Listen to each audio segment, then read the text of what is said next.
ठीक। हेलो बच्चों, बहुत दिन बाद मिल रहे हैं हम लोग है ना। कब मिले थे? पीरियोडिक से पहले। और मैं तो आप लोगों को बहुत मिस कर रही हूँ, अपनी क्लासरूम, अपने बच्चे, उन कितने मज़े आते थे, क्योंकि क्लासरूम की बात ही अलग होती है। पर अभी आपकी सेफ्टी सबसे ज़्यादा ज़रूरी है, इसलिए अभी कुछ दिन हम ऐसे ही करते हैं। मैं ना इमेज कर लेती हूँ कि मेरे सारे बच्चे मेरे सामने बैठे हुए हैं और मैं उनको पढ़ा रही हूँ। आपको तो मैं दिखती हूँ, लेकिन आप तो मुझे नहीं दिख पाते हो ना। तो चलो अभी ऐसे ही काम चलाते हैं। अब इस लेसन को पढ़ेंगे ना पार नज़र के। अभी मैं इसको कुछ नहीं बताऊंगी, क्योंकि ये लेसन बहुत इंटरेस्टिंग है। जैसे जैसे पढ़ेंगे ना तो वैसे वैसे राज खुलने दो, है ना, वैसे ही वैसे समझ में आने दो, क्योंकि अभी मैं सारा समझा दूंगी तो इंटरेस्ट खत्म हो जाएगा। क्योंकि इस तरह की स्टोरी है ये, कुछ अलग हटके, कुछ मज़ेदार। तो चलो इसको पढ़ते हुए इंटरेस्टिंग बनाते हैं, है ना। आओ। वह एक सुरंग नुमा रास्ता है। सुरंग, आपने कभी ऐसे नीचे उतर के और बंद रास्ते से दूसरी तरफ निकले हो? सुरंग किसी ने देखी? आजकल अंडरपास वाले रास्ते बनते हैं, अंदर से ऊपर से उतरो, उसके अंदर चल के दूसरी तरफ पहुंच जाओ, उस तरह की उसको कहते हैं सुरंग। आम आदमी के लिए इस रास्ते से होते हुए जाने की मनाही थी। आम मतलब जो नॉर्मल लोग थे, जैसे एक होते उसमें जिसको परमिशन थी ना उस सुरंग से जाने की, वही व्यक्ति जा सकता था। हर कोई व्यक्ति उससे नहीं जा सकता था। लेकिन छोटू ने एक दिन अपने पापा का सिक्योरिटी पास लिया और जा पहुंचा सुरंग में। फिर क्या हुआ? सिक्योरिटी पास ऐसे रास्तों से गुजरने के लिए क्या होते हैं, जो उसके कर्मचारी होते हैं, वहाँ काम करते हैं, उन्हीं को परमिशन होती है, और उसको खोलने के लिए, उसमें जाने के लिए एक सिक्योरिटी कार्ड उनको दिया जाता है। उसके थ्रू ही वो उसके अंदर जा सकते हैं। अगर वो सिक्योरिटी कार्ड नहीं है तो वो गेट नहीं खुलेगा और आप उसमें नहीं जा सकते हैं। लेकिन छोटू की तो क्या लग गई थी? लॉटरी लग गई। उसको क्या मिल गया? पापा का सिक्योरिटी पास। छोटू कितनी बार कहा है तुमसे कि तुम उस तरफ मत जाया करो, फिर पापा क्यों जाते हैं उस तरफ रोज रोज? पापा को काम पर जाना होता। अब उसके मन में तो ये थी, पापा चले जाते हैं और मुझको रोकते हैं, पापा क्यों जाते हैं? जब उस तरफ जाना ही नहीं है तो पापा भी नहीं जाएं। उसके मन में क्या थी? जिज्ञासा थी, जानने की इच्छा थी, आखिर इसके पीछे। जब रोकते हैं उधर मत जाना, पर आप फिर भी झांकने जाते हो, देखते हो, है ना। क्या होती है? जिस जहाँ जाने से रोकते हैं उसको जानने की इच्छा होती है कि इसके पीछे ऐसा क्या है, हमें क्यों रोका जा रहा है। तो सेम इच्छा छोटू के मन में भी थी। रोजाना वही वार्तालाप हुआ करता था। वार्तालाप यानी बातचीत। रोजाना वही बात छोटू की माँ के साथ हुआ करती थी। छोटू जाने के लिए बोलता था, माँ मना कर देती थी कि आपको नहीं जाना उधर, इधर ही रहो, पापा तो वहाँ काम करते हैं इसलिए जाते हैं। इस तरह से माँ और छोटू के बीच उस रास्ते को लेकर बात हुआ करती थी। एक सुरंग नुमा रास्ता था और छोटू के पापा इसी सुरंग से होते हुए काम पर जाया करते थे। आम आदमी के लिए इस रास्ते से जाने की क्या थी? मनाही थी, यानी आम आदमी उस रास्ते से नहीं जा सकता था। सिर्फ वही लोग जा सकते थे जो कि वहाँ पर काम करते थे, और वो भी सिक्योरिटी के साथ जाते थे। चंद चुनिंदा यानी कुछ लोग ही इस सुरंग नुमा रास्ते का इस्तेमाल कर सकते थे। प्रयोग, इस्तेमाल मतलब प्रयोग कर सकते थे। और छोटू के पापा इन्हीं चुनिंदा लोगों में से एक थे, यानी छोटू के पापा भी इन चुने हुए लोगों में से ही एक थे जो उस रास्ते का इस्तेमाल कर सकते थे, उस रास्ते से जा सकते थे। आज छुट्टी थी और छोटू के पापा घर पर ही आराम फरमा रहे थे यानी कर रहे थे। नज़र बचाकर चोरी छिपे छोटू ने पापा का सिक्योरिटी पास हथिया लिया, मतलब कब्जे में कर लिया, और चल दिया सुरंग की तरफ। वैसे तो उनकी पूरी कॉलोनी ही जमीन के नीचे बसी हुई थी, यानी जहाँ वो रहते थे ना, वो जमीन अंडरग्राउंड थी, मतलब ऊपर से जमीन प्लेन, नीचे जमीन के नीचे बसी हुई थी। ये जो सुरंग नुमा रास्ता था, अंदर दिए जल रहे थे और प्रवेश करने से पहले एक बंद दरवाजे का सामना करना पड़ता था। यानी उसमें घुसने के लिए, उसमें जाने के लिए एक दरवाज़ा था, जिसको खोलना पड़ता था, और उसको खोलने के लिए ही वो सिक्योरिटी गार्ड की ज़रूरत पड़ती थी, जो कि उसके पापा के पास था। और आज किसके पास था? छोटू के पास था। दरवाजे में एक खांचा बना हुआ था। छोटू ने खांचे में कार्ड डाला, तुरंत दरवाज़ा खुल गया। छोटू ने सुरंग में प्रवेश किया। अंदर वाले खांचे में सिक्योरिटी पास आ पहुंचा था, उसे उठा लिया। अब क्या मतलब, जैसे ही वो कार्ड डाला उसने तो क्या हो गया? दरवाज़ा खुल गया और छोटू उसके अंदर घुस गया सुरंग में। अंदर वाले खांचे में सिक्योरिटी पास आ पहुंचा था, मतलब अब क्या, अंदर वाले खांचे में सिक्योरिटी पास आ गया गेट खुलने। उसने उसे उठा लिया। कार्ड उठाते ही क्या हुआ? दरवाज़ा बंद हो गया। छोटू ने चारों तरफ नज़र दौड़ाई। सुरंग नुमा वह रास्ता ऊपर की तरफ, यानी सुरंग तो अंदर से थी पर अब वो रास्ता कहाँ जा रहा था? ऊपर की तरफ जा रहा था, यानी जमीन के ऊपर का सफ़र कर आने का मौका किसको मिल गया था? छोटू को मिल गया था। मगर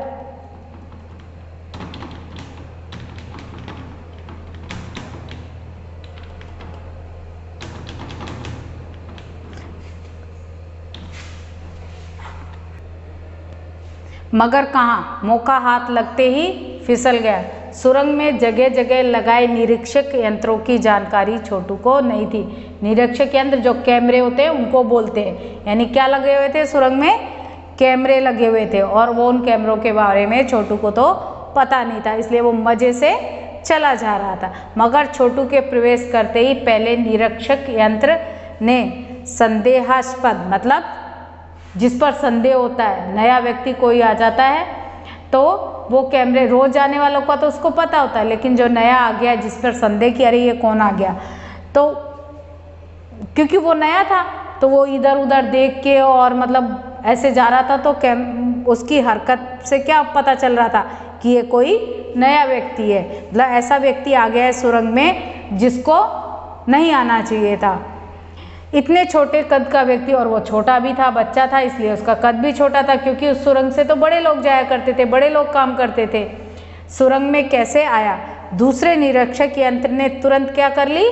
छोटू की तस्वीर खींच ली। किसी एक नियंत्रण केंद्र में इस तस्वीर की जांच की गई और खतरे की सूचना दी गई। फिर उसकी फोटो चेक की गई, फिर उसकी सूचना आगे दे दी गई। इन सारी गतिविधि, यानी ये जितनी भी गतिविधियाँ हो रही थी, जितनी भी ये बातें हो रही थी, से अनजान छोटू, उसे पता ही नहीं था, उसको खबर ही नहीं थी कि उसकी फ़ोटो खिंच चुकी है और लोग पता चल चुका है सिक्योरिटी वालों को कि यहाँ पर कोई छोटे बच्चा आ चुका है सुरंग में। वो तो अपनी मस्ती में आगे बढ़ता हुआ जा रहा था। तभी जाने कहाँ से सिपाही दौड़े चलाए आए, छोटू को पकड़कर वापस घर छोड़ आए। फिर सिपाही आए, पकड़ा उसको और वापस घर पर छोड़ कर आए।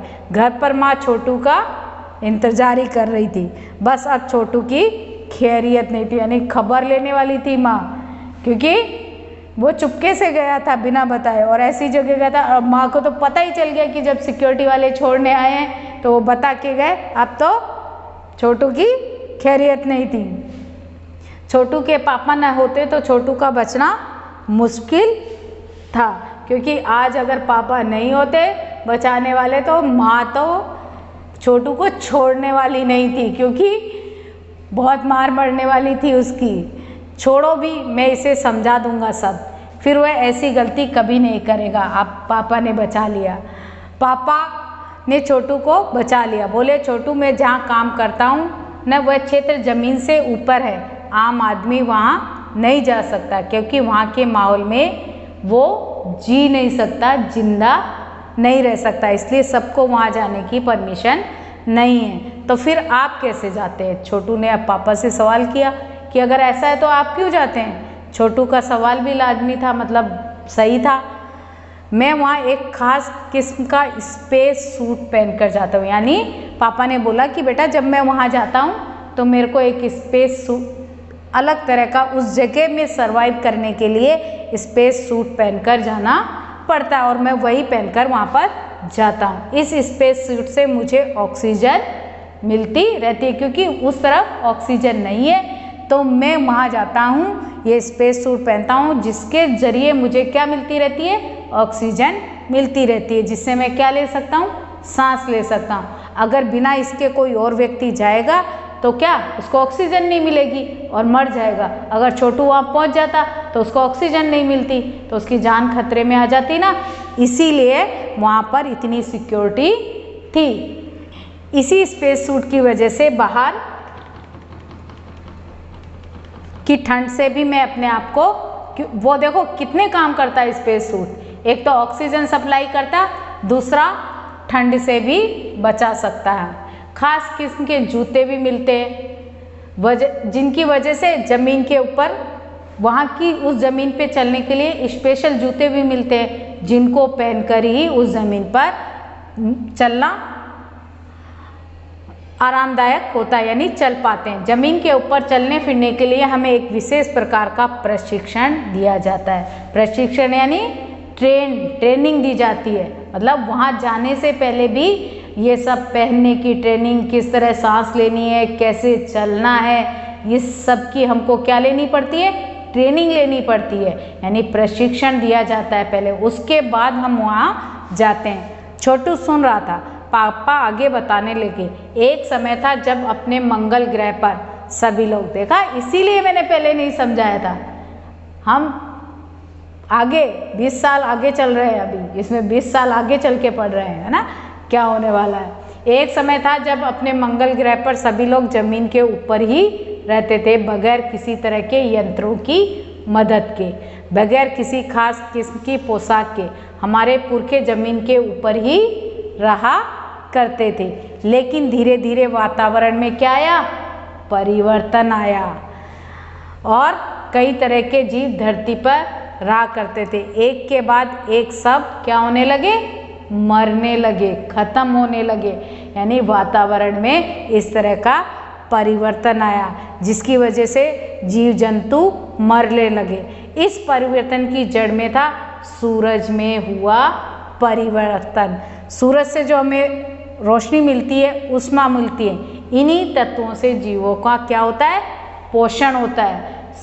आपने पढ़ा होगा कि इस प्रकाश संश्लेषण क्रिया से जो पेड़ पौधे होते हैं वो अपना क्या बनाते हैं, भोजन बनाते हैं। महीने भर सूरज नहीं निकले, आपकी क्या स्थिति हो जाएगी, तो सूरज से ही सब में को पोषण मिलता है।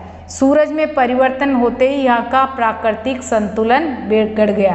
प्रकृति के बदले हुए रूप का सामना करने में यहाँ के पशु पक्षी, यानी जो सूरज में परिवर्तन आया उसकी वजह से जो प्रकृति थी ना, जो संतुलित रहती थी सूरज की ऊष्मा से, वो क्या हो गई, असंतुलित हो गई, संतुलन उसका बिगड़ गया। प्रकृति के बदले हुए रूप का सामना करने में यहाँ के पशु पक्षी क्या हो गए, असक्षम हो गए, यानी वो उसका सामना नहीं कर पाए। केवल हमारे पूर्वजों ने इस स्थिति का, यानी जो हमारे पूर्वज थे, जो दादा परदादा, उन लोगों ने इसका सामना किया। किसी जमीन के ऊपर बगैर किसी, कोई बात नहीं सर, रहने दो। छोटू सुन रहा, अपने तकनीकी ज्ञान के आधार पर हमने जमीन के नीचे अपना क्या बना लिया, क्योंकि इंसान क्या है, ज़्यादा दिमाग है उसमें, थोड़ा ज़्यादा इंटेलिजेंट है, और जीव जंतु से उसमें ज़्यादा दिमाग था, इसलिए देखो उसने उसका उपाय सोच लिया। क्या सोच लिया, जमीन के नीचे अपना घर बना लिया। जमीन के ऊपर लगे विभिन्न यंत्रों के सारे हम सूर्य शक्ति, सूरज की रोशनी और गर्मी का इस्तेमाल करते आ रहे हैं। उन्हीं यंत्रों के सारे हम यहाँ जमीन के नीचे जी रहे हैं, यानी ऊपर ऐसे यंत्र लगा दिए जिससे कि जो सूर्य की बेकार किरणें हैं वो हमारे तक नहीं आए, जितनी जो हमें ज़रूरत है, जितनी ऊष्मा की, जितनी ऊर्जा की, वो हमें जमीन के नीचे मिलती रहे, उसी के सारे हम जी रहे हैं। यंत्र सुचारू रूप से चलते रहे, यानी जो यंत्र लगे हुए हैं जिनसे हमें ऊर्जा मिल रही है वो अच्छी तरह से काम कर रहे हैं या नहीं कर रहे हैं, ये सब जानने के लिए ही हमें क्या बरतनी पड़ती है, सतर्कता बरतनी पड़ती है। मुझ जैसे कुछ चुनिंदा लोग इन्हीं यंत्रों का क्या रखते हैं, ध्यान रखते हैं, इनकी सिक्योरिटी करते हैं, क्योंकि अगर ये यंत्र काम करना बंद कर देंगे तो फिर उनको उसकी ऊर्जा नहीं मिलेगी और उनके जीवन को खतरा खड़ा हो जाएगा। अपने तकनीकी ज्ञान के आधार बड़ा हो जाऊंगा तो मैं भी यही काम करूंगा। छोटू ने अपनी मनसा, अपनी इच्छा जाहिर करी। बिल्कुल, पापा ने कहा हाँ बिल्कुल, मगर उसके लिए खूब पढ़ना पड़ेगा तुमको। माँ और पापा की बात सुननी होगी, माँ ने कहा। दूसरे दिन छोटू के पापा काम पर चले गए। कहाँ चले गए? काम पर चले गए। माँ और पापा की बात सुननी होगी, माँ ने कहा। दूसरे दिन छोटू के पापा काम पर चले गए। देखा तो कंट्रोल रूम का वातावरण बदला बदला सा नजर आ रहा था। शिफ्ट खत्म कर घर जा रहे स्टाफ के प्रमुख ने टीवी स्क्रीन की तरफ इशारा किया। स्क्रीन पर एक बिंदु झलक रहा था। वह बताने लगा, ये कोई आसमान का तारा नहीं है, क्योंकि कंप्यूटर से पता चल रहा है कि ये अपनी जगह अडिग नहीं रहा, यानी अपनी जगह पर स्थिर नहीं है, क्योंकि कंप्यूटर से पता चल रहा है कि ये अपनी जगह पर अडिग नहीं है। पिछले कुछ घंटों के दौरान इसने अपनी जगह बदली है। तारा तो क्या एक जगह रहता है, वो अपनी जगह नहीं बदलता, इसलिए कोई तारा नहीं है। ये अपनी जगह बदल रहा है। इससे पता चलता है कि ये धरती की तरफ बढ़ रहा है। कंप्यूटर पे देखने पे पता चल रहा है कि ये किसकी तरफ बढ़ रहा है? धरती की तरफ बढ़ता चला आ रहा है। इसीलिए वहाँ का क्या माहौल और वातावरण बदला बदला नजर आ रहा था। अंतरिक्ष यान तो नहीं है, छोटू के पापा ने अपना संदेह प्रकट किया। यानी उनके दिमाग में आया, ऐसा तो नहीं कोई अंतरिक्ष यान आ रहा हो हमारी पृथ्वी की तरफ। संदेह में भी है। आप अब इस पर बराबर ध्यान रखिएगा। छोटू के पापा सोच में डूब गए। ये देखो अंतरिक्ष यान का ये कंप्यूटर ये दिख रहा है, इसी के बारे में इशारा कर रहे हैं कि ये जो है किसकी तरफ आ रहा है? पृथ्वी की तरफ आ रहा है। तो उसके पापा कह रहे हैं कहीं ऐसा तो नहीं कोई अंतरिक्ष यान आ रहा हो हमारी पृथ्वी पर। उनको ऐसा संदेह हुआ और वो सोचने लगे, क्या सचमुच अंतरिक्ष यान होगा? कहाँ से आ रहा होगा? सौर मंडल से, हमारी धरती के सौर के अलावा और कौन से ग्रह पर जीवों का अस्तित्व? अब वो सोचने लगे कि धरती के अलावा सौर मंडल के में ऐसा कौन सा ग्रह जानते हो? सौर परिवार जानते हो? सौर मंडल, उसके जो ग्रह हैं उनमें से एक ग्रह पे जीवन है। तो उन्होंने सोचा कि ऐसा और कौन सा ग्रह आ गया जहाँ पर जीवों का अस्तित्व होगा? कैसे हो सकता है? और अगर होगा भी तो क्या इतनी प्रगति कर चुका होगा कि अंतरिक्ष यान छोड़ सके? यानी अगर अस्तित्व है तो क्या इतनी उन्नति कर ली, इतना विज्ञान में उन्होंने तरक्की कर ली कि उन्होंने हमारी पृथ्वी के लिए क्या छोड़ दिया? अंतरिक्ष यान छोड़ दिया। वैसे तो हमारे पूर्वजों भी अंतरिक्ष यानों उपग्रहों का प्रयोग किया था, मगर अब हमारे लिए यह असंभव है। उसके लिए आवश्यक मात्रा में ऊर्जा, तो क्योंकि ऊर्जा की कमी आ गई थी। काश इस नए मेहमान को नज़दीक से देखा जा सकता। हाँ, अगर वह इसी तरफ आ रहा होगा तब तो यह संभव हो सकेगा। देखें, उसके पापा सोचने लगे, अगर ये नया मेहमान है कोई, काश मैं इसे देख पाता। अगर ये इसी तरफ आ रहा है तो मैं इसे शायद देख सकता हूँ। अब अंतरिक्ष यान से एक यात्रिक हाथ बाहर निकला। हर पल उसकी लंबाई बढ़ती ही जा रही थी। यानी उस अंतरिक्ष यान से क्या एक हाथ बाहर निकला, लेकिन कैसा हाथ? वो बढ़ता ही जा रहा था, मतलब इतना लंबा होता जा रहा था। छोटू के पापा ने अवलोकन जारी रखा, यानी उसकी जांच जारी रखी। कॉलोनी की प्रबंध समिति की सभा बुलाई गई। अध्यक्ष भाषण दे रहे थे। हाल ही में मिली जानकारी से पता चलता है कि 2 अंतरिक्ष यान हमारे मंगल ग्रह की तरफ बढ़ते चले आ रहे हैं। इनमें से एक अंतरिक्ष यान हमारे इर्द गिर्द चक्कर, यानी हमारे चारों तरफ चक्कर काट रहा है। कंप्यूटर के अनुसार यह अंतरिक्ष यान नज़दीक के ही किसी ग्रह से छोड़े गए, यानी पास के ही कोई ग्रह से छोड़े गए। ऐसी हालत में हमें क्या करना चाहिए? इसकी कोई सुनिश्चित, यानी कोई योजना, निश्चित योजना बनानी ज़रूरी है। नंबर 1, आपका क्या ख्याल है? अब उन्होंने पूछा, नंबर 1 बताओ आपका इसके बारे में क्या ख्याल है? कॉलोनी की सुरक्षा की पूरी जिम्मेदारी किस पर थी? नंबर 1 पर थी। कुछ कागज समेटे हुए उसने बोलना शुरू किया, इन दोनों अंतरिक्ष यानों को जलाकर खाक कर देने की क्षमता हम रखते हैं। मतलब इतना पावर हमारे पास है कि जो ये अंतरिक्ष यान हमारी तरफ बढ़ते चले आ रहे हैं, इनको हम ख़त्म कर सकते हैं। मगर इससे हमें कोई जानकारी नहीं मिलेगी, क्योंकि वो ख़त्म हो जाएंगे। फिर हम जान नहीं पाएंगे कि ये अंतरिक्ष यान कहाँ से आए थे और इसमें कौन थे और ये क्या चाहते थे। अंतरिक्ष यान बेकार कर जमीन पर उतरने पर मजबूर कर देने वाले यंत्र हमारे पास नहीं है। यानी ऐसे यंत्र हमारे पास नहीं है जो कि इनको मजबूर कर दे कि ये जमीन पर उतर आए। अगर ये अंतरिक्ष यान खुद ब खुद जमीन पर उतरते हैं तो उन्हें बेकार कर देने की क्षमता हमें अवश्य। अगर ये अपने आप जमीन पर आएंगे तो हम इनको ख़त्म कर सकते हैं, लेकिन हमारे पास ऐसा कोई जरिया नहीं कि हम इन्हें नीचे उतार सकें। मेरी जानकारी के अनुसार इन अंतरिक्ष यानों में सिर्फ यंत्र है, किसी तरह के जीव इनमें सवार नहीं है। उसने कहा कि जितनी मुझे नॉलेज है ना, उसके अनुसार इनमें क्या है, सिर्फ यान है और यंत्र हैं, पर इनमें कोई जीव मेरे हिसाब से नहीं है। नंबर 1 की बात सही लगती है। नंबर 2 एक वैज्ञानिक थे। नंबर 2 ने बोला कि मुझे ऐसा लग रहा है नंबर जो 1 है वो सही बात कर रहे हैं। नंबर 2 जो वैज्ञानिक थे उन्होंने बोला, वे बोले हालांकि यंत्रों को बेकार कर देने में भी खतरा है। इनके बेकार होते ही पूरे ग्रह के लोग हमारे बारे में जान जाएंगे। इसलिए क्योंकि अगर हम इन्हें ख़त्म करेंगे तो दूसरे लोग हैं वो हमारे बारे में जान जाएंगे कि यहाँ पर कोई रहता है। इसलिए हमें क्या हो जाएगा, उन लोगों से खतरा हो जाएगा। इसलिए मेरी राय में हमें सिर्फ अवलोकन करते रहना चाहिए। हमें इसको अच्छे से इस पर ध्यान रखना चाहिए और इसके बारे में जानते रहना चाहिए।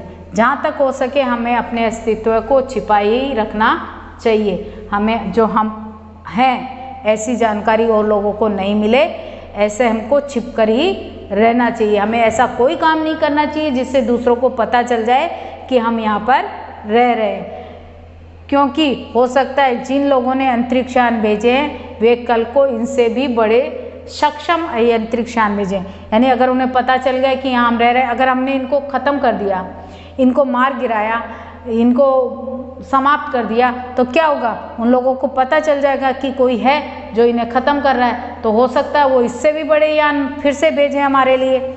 हमें यहाँ का प्रबंध कुछ इस तरह रखना चाहिए जिससे ये यंत्रों को ये गलतफहमी हो कि इस ज़मीन पर कोई भी चीज़ इतनी महत्वपूर्ण नहीं है जिससे वे लाभ उठा सकें, कि हमें चुपचाप रहना चाहिए, बस इनको घूम के चले जाना चाहिए कि जिससे उनको ये विश्वास हो जाए कि कोई नहीं रहता यहाँ, इस हमारे अस्तित्व का पता न चले।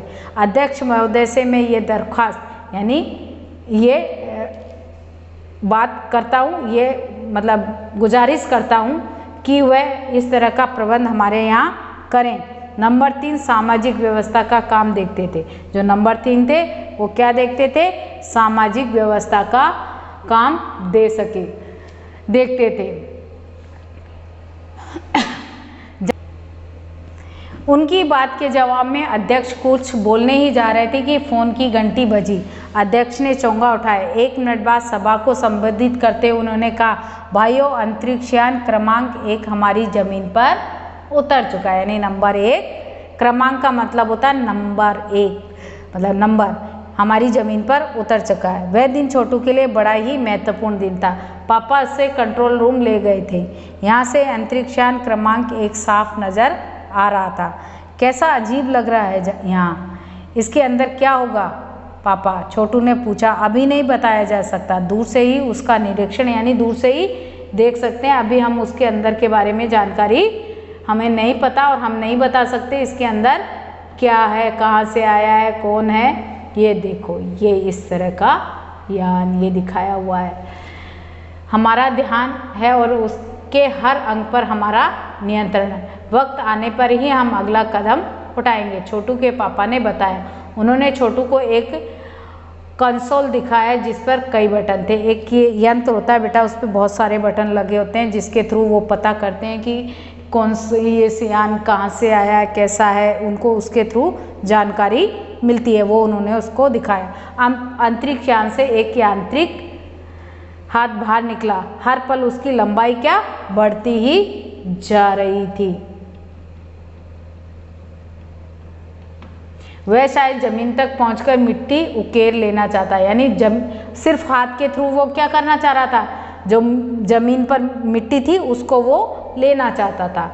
सब लोग स्क्रीन पर दिखाई दे रही अंतरिक्ष यान की इस हरकत को ध्यान से देख रहे थे, सिवा एक के, उसका ध्यान कहीं और था। सब लोग तो उसको देख रहे थे, लेकिन छोटू का सारा ध्यान किस पर था, कंसोल पैनल पर था। कंसोल का एक बटन दबाने की अपनी इच्छा को वह रोक नहीं पाया और उसने लाल लाल बटन जो दिख रहा था, जो उसकी तरफ वो आकर्षित हो गया और उसने वो क्या करा, बटन दबाया और साथ साथ खतरे की घंटी बजी। सबकी निगाहें कंसोल की तरफ मुड़ी। पापा ने छोटू को अपनी तरफ खींचते हुए एक झापड़ मार दिया और लाल बटन को पूर्व स्थिति में ला रखा, यानी जैसा लाल बटन था वापस वैसी स्थिति में ले आए। मगर उस तरफ अब अंतरिक्ष यान के उस यांत्रिक हाथ की हरकत रुक गई। यंत्र बेकार हो गया था, यानी उसकी हरकत रुक गई क्योंकि यंत्र क्या हो गया था, बेकार हो गया था। उधर पृथ्वी पर national aeronautics and space administration यानी नासा, इसकी ये फुल फॉर्म है बच्चों, द्वारा प्रस्तुत वक्तव्य ने सबका ध्यान अपनी तरफ आकर्षित कर लिया। मंगल की धरती पर उतरा हुआ अंतरिक्ष यान वाइकिंग अपना निर्धारित कार्य कर रहा है। हालांकि किसी अज्ञात कारणवश अंतरिक्ष यान का यांत्रिक हाथ बेकार हो गया, ऐसा अनाउंसमेंट हुआ नासा की तरफ से। नासा के तकनीशियन इस बारे में जांच कर रहे हैं तथा इस यांत्रिक हाथ को दुरुस्त करने के प्रयास भी जारी हैं। इसके कुछ ही दिनों बाद पृथ्वी के सभी प्रमुख अखबारों ने छापा, नासा के तकनीशियनों को रिमोट कंट्रोल के सारे वाइकिंग को दुरुस्त करने में सफलता मिली है। यांत्रिक हाथ ने अब मंगल की मिट्टी के विभिन्न नमूने इकट्ठे करने का काम आरंभ कर दिया। यानी जो नासा का वो अंतरिक्ष यान था, वो नासा क्या कर रहा था, मंगल ग्रह का सर्च कर रहा था, रिसर्च कर रहा था। वो मिट्टी के नमूने लेकर उस पर रिसर्च कर रहे थे। अब वो उन्होंने क्या किया था, जो टेक्नीशियन थे, जो खराबी आ गई थी उसको सही कर लिया था और नमूने, मंगल की मिट्टी के नमूने इकट्ठे करने शुरू कर दिए थे जांच के लिए। पृथ्वी के वैज्ञानिक मंगल की इस मिट्टी का अध्ययन करने के लिए बड़े उत्सुक थे। आया समझ में? अब सस्पेंस क्यों रखा था, कहाँ से आया था वो यान? पृथ्वी से। और हम पढ़ किसके बारे में रहे थे, मंगल ग्रह के बारे में। यानी ऐसा आने वाले समय में ऐसा होगा कि मंगल ग्रह पे जीवन है होगा, हमें ऐसा पता चलेगा, ये इमेजिन किया है, वो उसके ऊपर लिखा है। तो जो वो आया था यान, वो कहाँ से था, पृथ्वी से था, क्योंकि लोग कहाँ रहते हैं, पृथ्वी ग्रह पर ही रहते हैं। पृथ्वी के वैज्ञानिक मंगल की इस मिट्टी का अध्ययन करने के लिए बड़े उत्सुक थे। उन्हें उम्मीद थी कि इस मिट्टी के अध्ययन से इस बात का पता लगाया जा सकेगा कि क्या मंगल ग्रह पर भी पृथ्वी के तरह जीव सृष्टि का अस्तित्व है। ये प्रश्न आज भी क्या बना हुआ है, एक रहस्य बना हुआ है। आज भी वैज्ञानिक क्या कर रहे हैं, खोज कर रहे हैं कि मंगल, पृथ्वी के बाद क्या मंगल ग्रह पे जीवन है। इसके लिए नासा हर समय प्रयास करता रहता है। नासा के अलावा और भी बहुत वैज्ञानिक इस बात पर रिसर्च कर रहे हैं कि पृथ्वी के अलावा क्या मंगल ग्रह पर जीवन संभव है, क्या वहाँ पर ऐसा कुछ है वहाँ की मिट्टी में कि वहाँ पर जीवन संभव हो सकता है। वो अंतरिक्षयान कहाँ से आए थे, पृथ्वी से ही आए थे। और मंगल ग्रह पे जो रह रहे थे ना, वो हमारी क्या थी, लेखक की कल्पना थी कि वो कल्पना के माध्यम से उन्होंने मंगल ग्रह पे वो जीवन बताया था। और पृथ्वी से जो रिसर्च हो रहे हैं वो उन अंतरिक्ष यान के माध्यम से उन्होंने हमको समझाया था। बच्चों ठीक है, इस लेसन को 2-3 बार पढ़ना, थोड़ा सा अलग हटके है ना लेसन, और नहीं भी समझ में आए तो फिर आप मुझे वैसे भी पूछ सकते हो, कोई प्रॉब्लम नहीं है, पर आ जाएगा। 2-3 बार पढ़ोगे तो आ जाएगा।